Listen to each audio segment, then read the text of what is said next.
The Spanish case, I believe, is that the left insisted on imposing the euthanasia in Spain by claiming that it was the way to guarantee that people who were suffering wouldn't suffer on their final days. But that wasn't the case, and the data...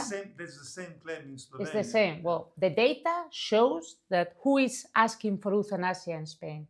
Not those who are on the last days of their lives or who are suffering of a very, very painful sickness. Because in Spain, when you are sick, you have palliative care. So nobody really, when they are under the umbrella of the healthcare system, die in pain. Luckily, and thank God.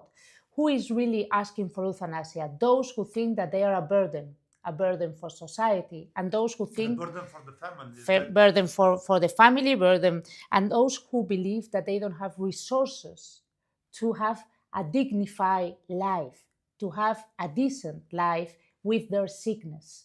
And we as a society are failing that the only option that we can offer them is euthanasia, not any other resource.